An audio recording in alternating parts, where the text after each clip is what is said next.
Good morning students. ये class 12 के बच्चों के लिए फिजिक्स की क्लास है। इसमें हम लोग वैद्युत चालन चैप्टर पढ़ना स्टार्ट करेंगे।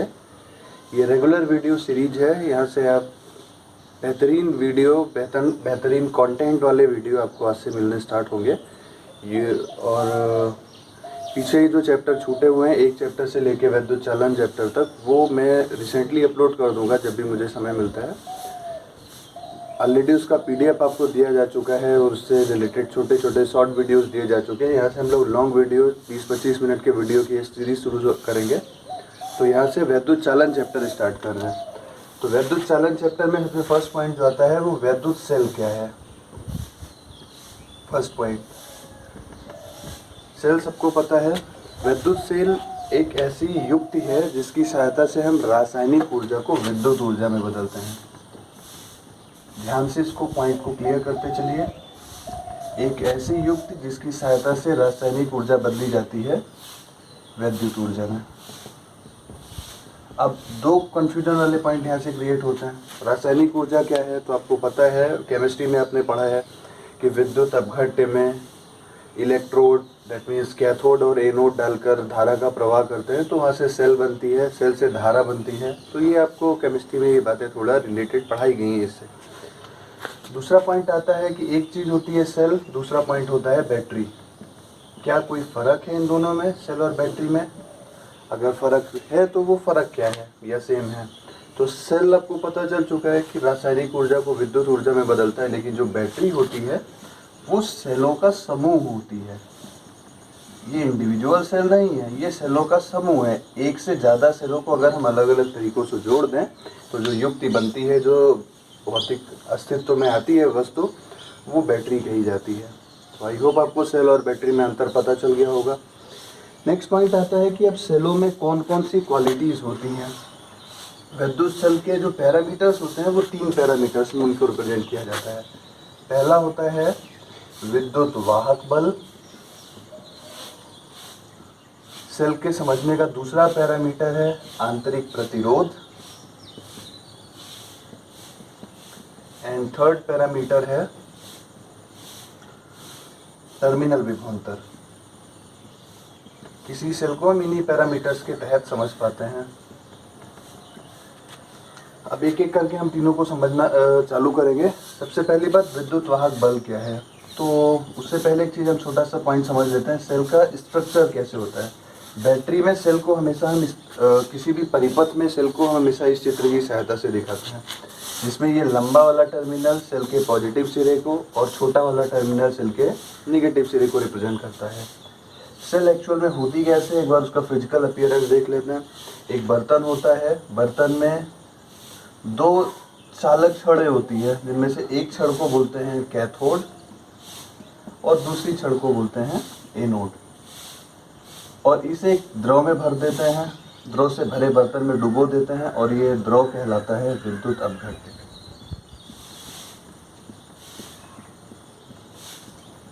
ठीक, जो कैथोड होता है वो हमेशा निगेटिव प्लेट को कहा जाता है और जो एनोड होता है वो हमेशा पॉजिटिव प्लेट को कहा जाता है।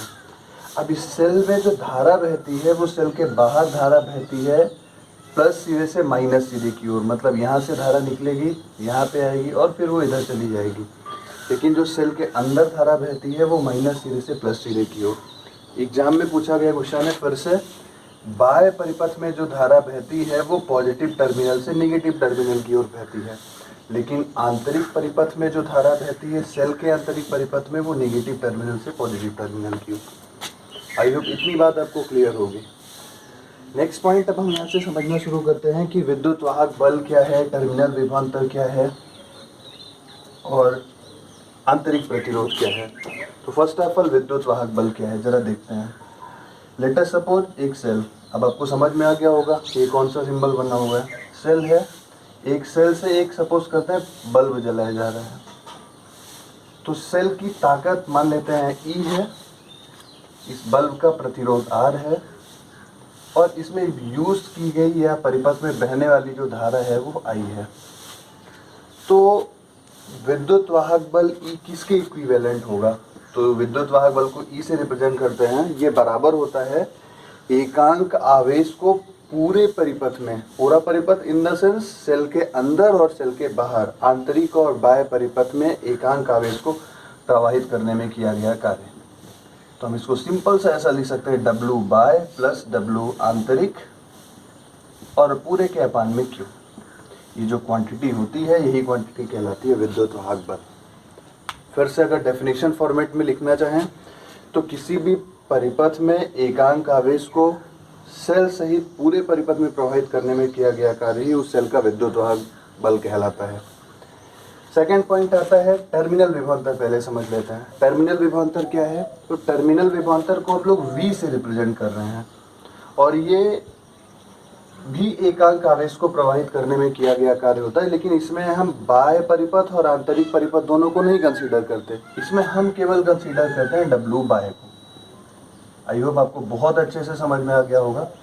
किसी भी एकांक आवेश को सेल सहित पूरे परिपथ में प्रवाहित करने में किया गया कार्य वो विद्युत वाहक बल कहलाता है, लेकिन एकांक आवेश को केवल बाह्य परिपथ में प्रवाहित करने में किया गया कार्य वो टर्मिनल विभवांतर कहलाता है।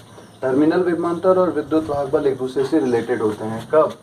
अगर बाह्य परिपथ में बहने वाली धारा 0 हो तो जो टर्मिनल विभवांतर होता है वही सेल के विद्युत वाहक बल के बराबर होता है। आई होप इतना पॉइंट क्लियर होगा। दूसरी बात जो बीच में बची हुई है उसको समझ लेते हैं।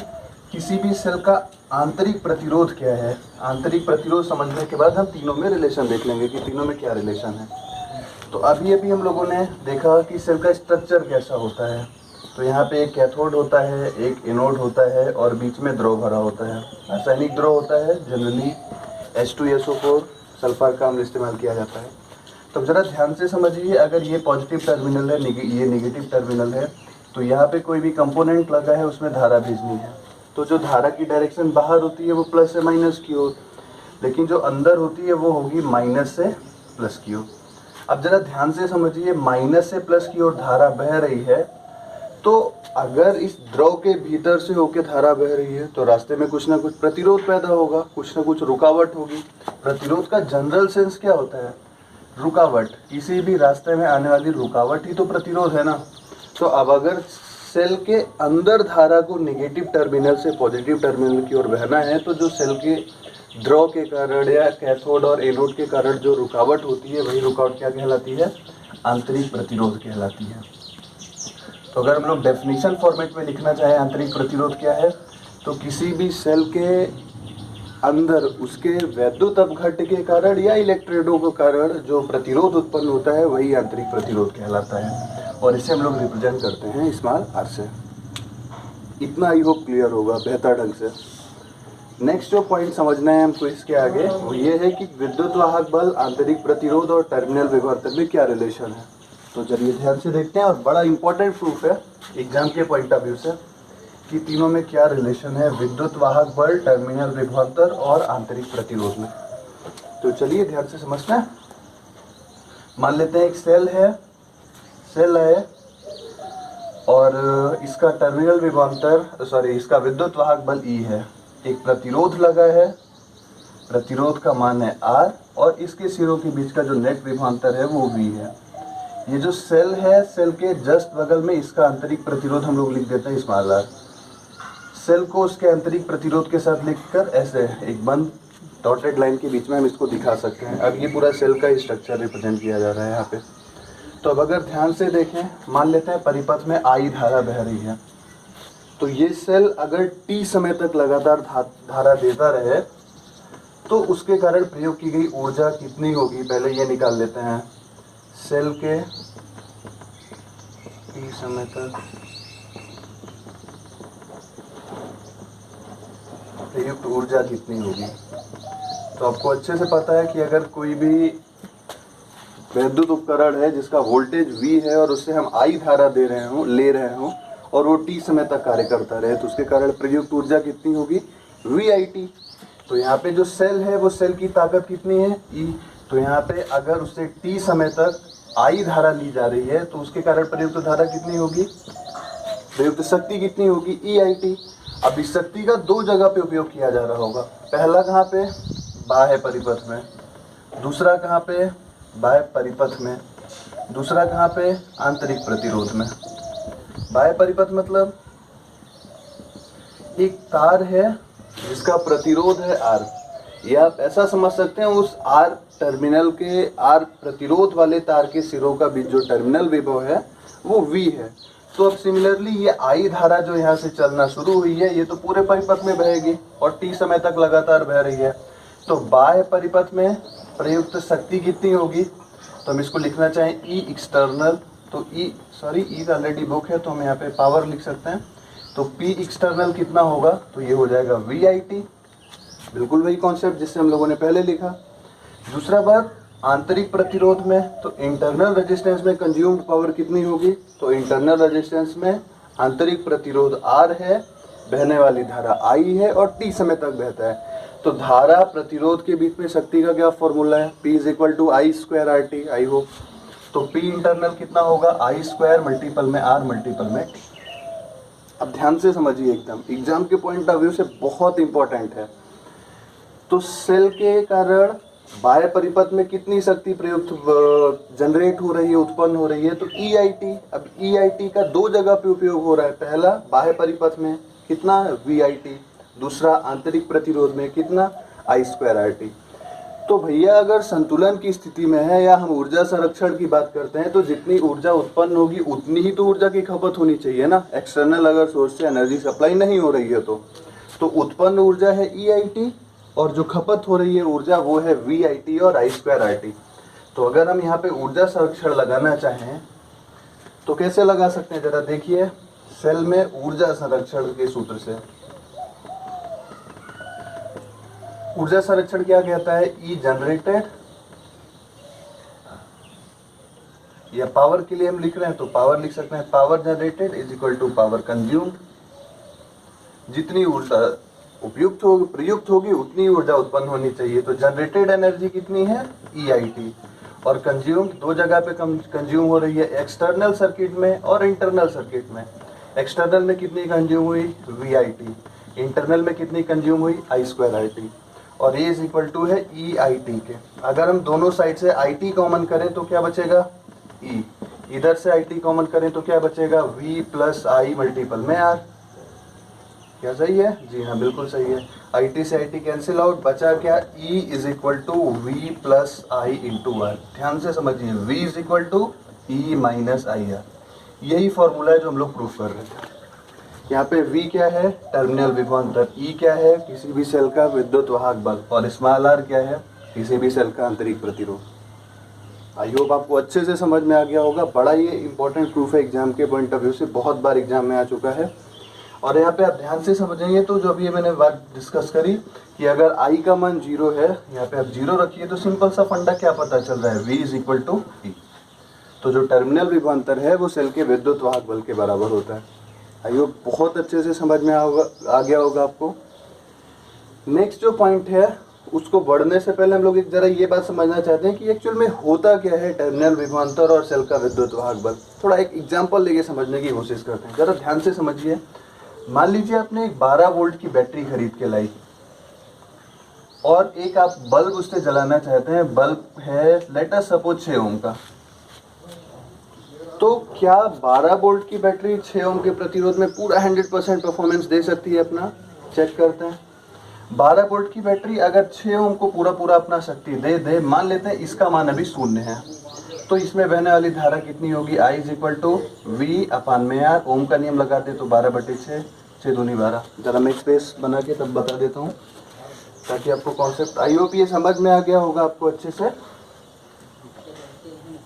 टर्मिनल विभवांतर और विद्युत वाहक बल को जरा समझ लेते हैं। सेल की ताकत हम मान लेते हैं 12 वोल्ट है और उसे एक बल्ब जलाया जाना है जो 6 ओम का है। तो एक्चुअल में बल्ब में धारा कितनी पहुंचेगी, 12/6, 2 एम्पियर की। आई होप समझ आ गया होगा। तो सेल के क्या बोला मैंने इसको, टार्च या bulb you can consider it. Bulb के सिरों के बीच वोल्टेज कितना होगा, तो बल्ब के सिरों के बीच वोल्टेज होगा I × R। I कितना, 2 एम्पियर, रेजिस्टेंस कितना 6, बराबर कितना 12 वोल्ट। जरा ध्यान से समझिए। अगर टर्मिनल विभवांतर यहाँ पे विद्युत वाहक बल 12 वोल्ट है तो टर्मिनल विभवांतर भी 12 वोल्ट आया। कब, जब उसका आंतरिक प्रतिरोध 0 है। लेकिन जरा दूसरा केस समझते हैं। मान लीजिए 12 वोल्ट की ही बैटरी है, 6 ओम का ही एक हमको प्रतिरोध या बल्ब जलाना है उससे, लेकिन अब की बार सेल का कुछ ना कुछ आंतरिक प्रतिरोध है, लेट अस सपोज 2 ओम। तो परिपथ का कुल प्रतिरोध कितना हो गया, 6 + 2 दैट इज 8 ओम। परिपथ में कुल धारा कितनी होगी, V/R, V है 12 बटे में 8, 8 × 8 4 12 8 × 5 40, 1.5 एम्पियर। अब की बार परिपथ में धारा कितनी हो जाएगी, 1.5 एम्पियर की। अब अगर हम देखना चाहें बल्ब के सिरों के बीच का वोल्टेज तो कितना होगा, voltage is equal to I × R। तो I कितना, 1.5। बल्ब का रेजिस्टेंस कितना, 6 ओम। 15 × 6 = 90। जरा ध्यान से समझ पा रहे हैं बात को। अगर हम आंतरिक प्रतिरोध शून्य होने की बात करें तब टर्मिनल विभवांतर और विद्युत वाहक बल एक ही चीज है, फिर कोई फर्क नहीं है। लेकिन अगर किसी सेल का कुछ ना कुछ आंतरिक प्रतिरोध है तो डेफिनेटली आप 12 वोल्ट की बैटरी खरीद के लाते हैं, अगर उसका 2 ओम आंतरिक प्रतिरोध है तो भले ही उस पर 12 वोल्ट लिखा हो लेकिन उसका परफॉर्मेंस 9 वोल्ट के बराबर होगा। तो ये जो 9 वोल्ट है ये सेल का टर्मिनल विभवांतर है और ये जो 12 वोल्ट है ये सेल का विद्युत वाहक बल है। आई थिंक आपको अच्छे से क्लियर होगा। आपको कम समझ में आ रहा है, वीडियो को पॉज करके पीछे करके देख सकते हैं। यहाँ तक सिनेरियो क्लियर है। हम लोगों ने सीख लिया है सेल क्या है, सेलों का टर्मिनल विभवांतर, विद्युत वाहक बल और आंतरिक प्रतिरोध क्या होता है, उनका आपस में रिलेशन क्या है। नेक्स्ट पॉइंट हम समझते हैं कि सेलों का कॉम्बिनेशन कितने तरीके से किया जा सकता है। अभी मैंने बताया कि सेलों को जोड़ के ही बैटरी बनती है, तो सेलों का संयोजन कितने तरीके से कर सकते हैं। तो पहला तरीका आता है श्रेणी क्रम संयोजन। तो हम लोग यहीं से स्टार्ट करते हैं श्रेणी क्रम संयोजन से।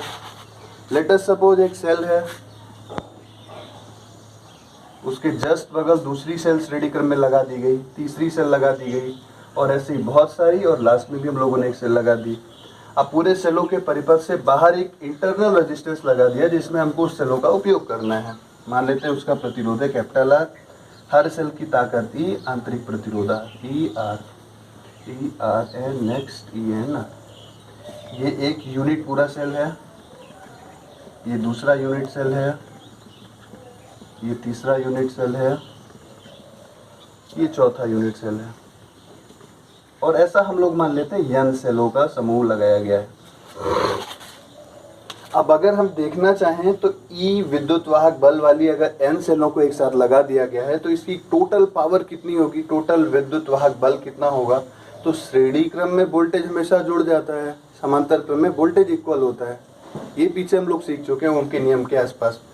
तो अगर इसका E है, इसका E है, इसका E है, तो ऐसे N लोग जुड़े होंगे तो उनका जो कुल विद्युत वाहक बल होगा, कुल विद्युत वाहक बल होगा वो कितना होगा, E + E + E and so on, ऐसा कितनी बार तक, N बार तक। तो टोटल फंडामेंटल अभी कितना हो गया, NE के इज इक्वल टू। दूसरी बात, श्रेणी क्रम में प्रतिरोध जुड़े हुए हैं R + R + R + R। कितना होगा सेलों का आंतरिक प्रतिरोध, देख लेते हैं। सेलों का आंतरिक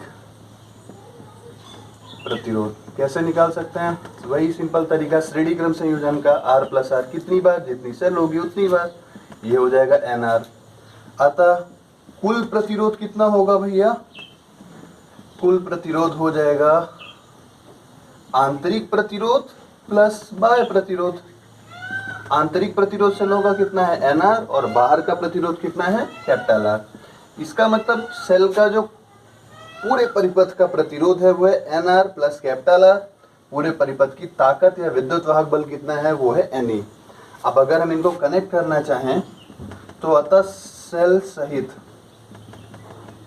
पूरे परिपथ में धारा कितनी होगी, इसको अवस्था समीकरण भी बोलते हैं।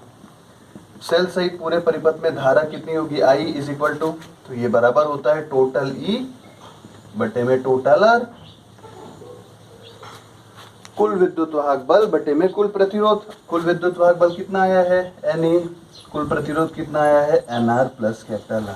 इसका मतलब अगर हम सेलों को श्रेणी क्रम में जोड़ दें तो हमारा परिपथ में बहने वाला कुल धारा का फॉर्मूला क्या होगा, I = NE/NR + R, जहाँ पे स्मॉल r क्या है आंतरिक प्रतिरोध, कैपिटल R क्या है परिपथ के बाहर साइड में लगा हुआ कुल प्रतिरोध। आई होप ये स्ट्रक्चर आपको समझ में आ गया कि सेलों का श्रेणी क्रम संयोजन क्या होता है। 2 पॉइंट और बचे हुए हैं। 2 और तरीके से हम लोग संयोजन करते हैं। एक समांतर क्रम संयोजन होता है और एक मिश्रित क्रम संयोजन होता है। समांतर क्रम संयोजन क्या है, जरा उसको भी समझ लेते हैं।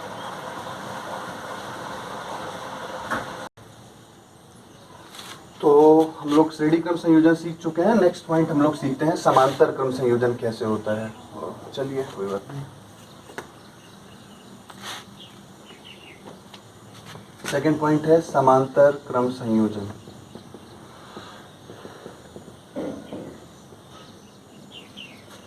देखते हैं समांतर क्रम मतलब 1-1 ऑर्डर, 1-1, 1-1-1, 2-2-2 ऑर्डर, एक साथ सबका पहला टर्मिनल जोड़ दें, इस तरह से कुछ।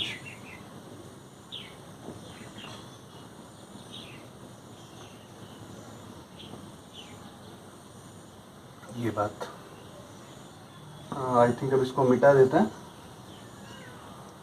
ये समांतर क्रम संयोजन है। आप लोग पहले से अगर देख रहे होंगे तो आपको क्लियर होगा।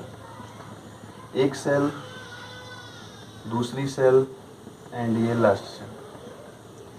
ये टोटल हम फिर से बोल देते हैं n सेलों का समूह लगाया गया है। हर सेल की ताकत E और R। अब जरा ध्यान से समझिए इस बात को। अगर हर सेल का विद्युत वाहक बल कैपिटल E है तो जो परिपथ का कुल विद्युत वाहक बल होगा वो समांतर क्रम में जुड़े होने के कारण कैपिटल E ही होगा। तो अगर हम बात करें कुल विद्युत वाहक बल तो कितना होगा? सिंपल सा तरीका है, E ही होगा। क्यों? क्योंकि समांतर क्रम में कभी विभव नहीं बढ़ते। विभव वही होता है जो किसी एक का होगा। नेक्स्ट बात, कुल आंतरिक प्रतिरोध कितना होगा? बिल्कुल पिछले फॉर्मूले की तरह, बहुत आसानी से। कुल आंतरिक प्रतिरोध कितना होगा? Small r, small r, small r, small r, सब लोग किस तरह से जोड़े गए हैं? समांतर क्रम में। तो 1/, इसको हम r इंटरनल लिख लें तो 1/r plus 1/r plus 1/r, ऐसा कितनी बार? n बार तक। टोटल कितना आंसर आ जाएगा? nr। तो 1/r इंटरनल कितना हो गया? nr। यहाँ से r इंटरनल निकालेंगे तो कितना आ जाएगा? r/n। ये r इंटरनल हो गया। अगर हम कुल प्रतिरोध की बात करें परिपथ की तो अतः कुल प्रतिरोध, तो ये कितना आ जाएगा? R in plus R out। R in कितना? R/n, R out कितना? Capital R। अब हमको 2 बात फिर से पता चल चुकी है। परिपथ का कुल प्रतिरोध कितना है? Small r/n plus capital R। परिपथ में कुल विद्युत वाहक बल कितना है? Capital E। अगर फिर से हम पिछले सवाल की तरह अवस्था समीकरण लगाना चाहें तो I कितना होगा? I होता है टोटल E/में टोटल R। टोटल E कितना है? Capital E। टोटल R कितना है? R/n plus capital I। अगर हम एलसीएम ले लें तो ये फॉर्मूला क्या क्रिएट हो जाएगा? Ne/r plus nr, that is I। जरा ध्यान से देखिए, एक झटके में आपको लगेगा कि ये तो वही फॉर्मूला है जो पिछली बार आया था, लेकिन एक्चुअल में ऐसा है नहीं। श्रेणी क्रम संयोजन हम करते हैं तो Ne/में n into small r plus capital R आता है और यहाँ पे small r plus n into capital R आता है। तो ये है समांतर क्रम संयोजन। इसके पहले हम लोगों ने देखा श्रेणी क्रम संयोजन, और आप आज के लिए आपका होमवर्क है कि दोनों का कॉम्बिनेशन करके आप मिश्रित क्रम संयोजन समझने की कोशिश करिए कि कुछ लोग श्रेणी क्रम में जुड़े हों, कुछ लोग समांतर क्रम में जुड़े हों, तो उनका रिजल्टेंट क्या आएगा, उसके लिए धारा का समीकरण क्या आता है। इस वीडियो में हम लोगों ने काफ़ी कुछ सीखा इस चैप्टर के बारे में। आगे के जो वीडियो होंगे वो हम लोग सबसे पहले ये बात डिस्कस करेंगे वहाँ पे कि किसी भी सेल को श्रेणी क्रम में जोड़ना ज़्यादा फायदेमंद है कि समांतर क्रम में ज़्यादा जोड़ना फायदेमंद है। या आप एक चीज़ सोचने की कोशिश करिएगा कि टार्च में सेलों को हम इस ऑर्डर में क्यों लगाते हैं, प्लस माइनस ऑर्डर में। क्या सारे प्लस को एक साथ कनेक्ट कर दें, सारे माइनस को एक साथ कनेक्ट कर दें तो उतनी प्रोडक्टिविटी नहीं रहेगी। इन बातों को सोचने की कोशिश करिए। तब तक के लिए आपको मैं यहीं पे छोड़ के जाता हूँ। अपनी पढ़ाई कंटिन्यू करिए, वीडियो को ध्यान से देखिए, अपने साथ जो भी क्लास 12 में पढ़ने वाला बच्चा है उसके साथ शेयर करिए, उसको भी समझाइए कि ये चीज़ें कैसे होती हैं। और धन्यवाद। फिर हम लोग मिलते हैं नेक्स्ट वीडियो में इसके आगे के कॉन्सेप्ट के साथ। Thank you so much.